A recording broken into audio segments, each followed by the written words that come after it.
What is up, YouTube? So today we're going to be tearing into my 1972 Kawasaki G4TR. This is the Trail Boss model, as you can tell by these mounts right here. So today we're going to be tearing into it. It's got a lot of different issues going on. As we can see, number one, this is fixed with duct tape. There's a lot of things fixed with duct tape on here. The wiring is pretty old. And we don't have any shock bolts. I just took off the rest of the exhaust, which was mounted here and over here, which that bad Larry is right here. So this is our exhaust part of it. Now the bike, as far as I know, is complete, but I also don't know its full history. I paid $100 for this thing a couple months ago.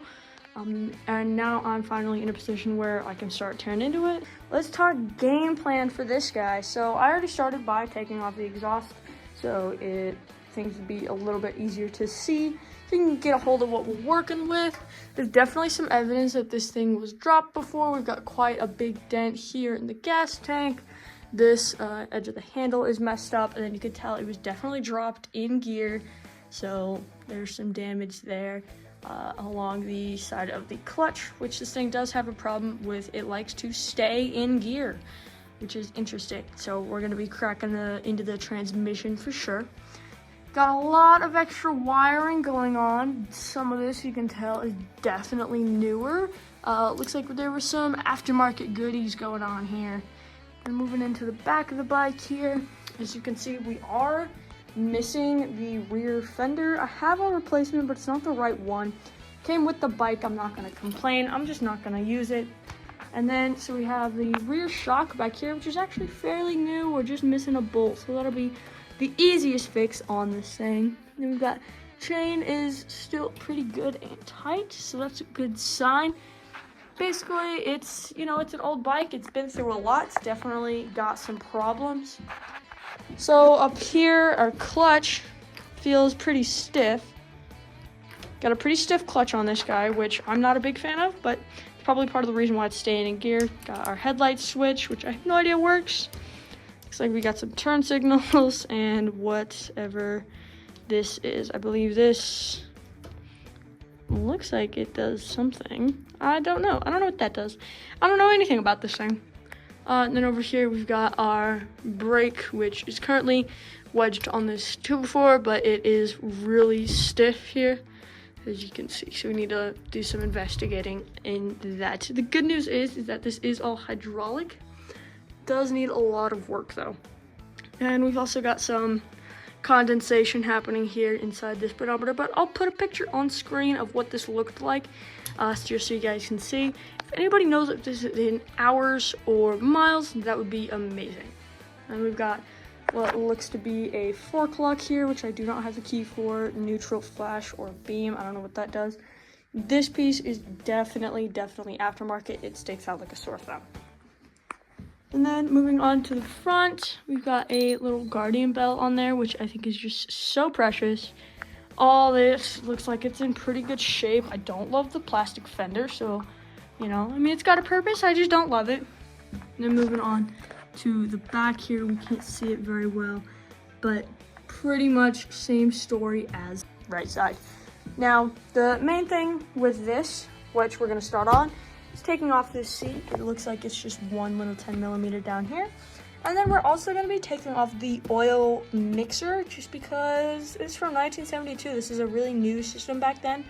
And it's not a great system now. We don't really use it. It is a 2-stroke, so we can just put pre-mixed 2-stroke gas in it. That's going to be most of what I'm doing. This oil system just isn't going to be useful for us. Probably going to keep the container around. We'll find something to do with it. And then, as you can see, there's a lot going on down here as well. Quite a bit of messy wiring, all that fun stuff. Now, this thing definitely has the location for a battery. So I don't know where the battery on this thing is supposed to be mounted. I did not come with one. I have not seen it. There's definitely some locations that I'm like, you're definitely the prime suspect, but I'm not 100% on that yet. So let's go ahead and get this seat off, and then we'll work on getting this oil tank off.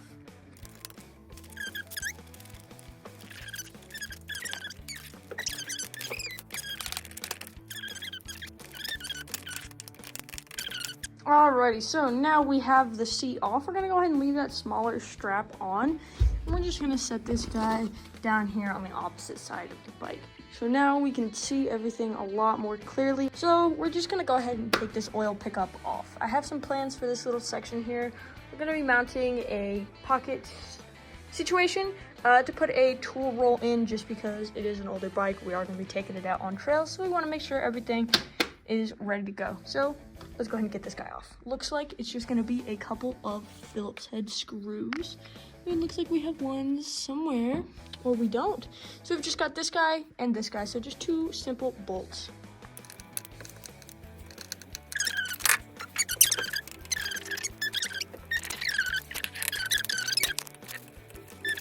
So now, oh, there's definitely another bolt mounting it somewhere. We're gonna have to go ahead and get this bike turned around. All right, so we fought the bike. I got it turned back around. It was quite the battle. This thing is pretty heavy, and I'm not working with a lot of space here. But, so I also noticed we have yet to take off the gas tank, which looks like it's just held on by this guy right here. So we'll go ahead and take that off once we get the oil taken care of. I am a little bit worried about this, so we might hold off on that. It does only have one more bolt though. But let's go ahead and get this guy cracking. Well, my guess is probably gonna be about a 12 or a 13. All right, so it looks like it was a 14.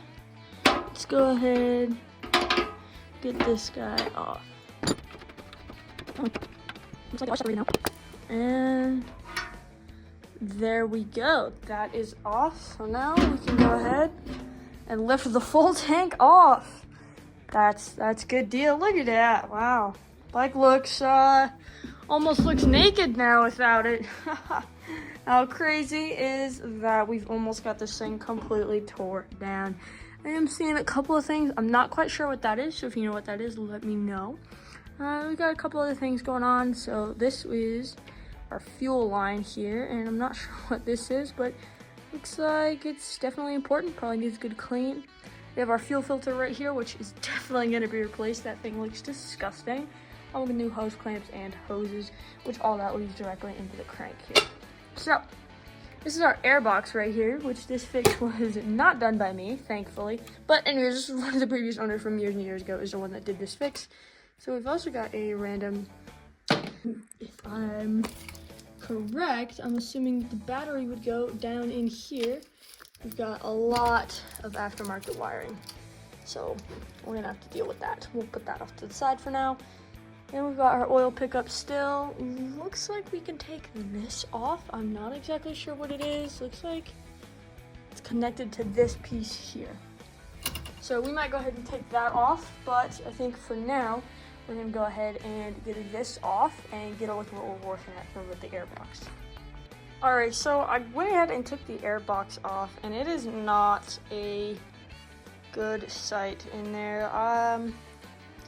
That's definitely the opposite of what we wanted. I knew it was gonna be bad. I didn't think it would be this bad.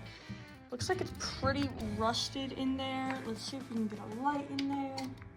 A little something extra. Yeah, so as you can see, it's quite dirty in there. So definitely, like I said, not the outcome we wanted, but it's the outcome we have. Not to mention, I'm not sure why this is on there with duct tape. I don't know if I want to venture into that yet. Let's go take a look at the bike. All right, so on the bike side of things, immediately, let's go ahead and set that down.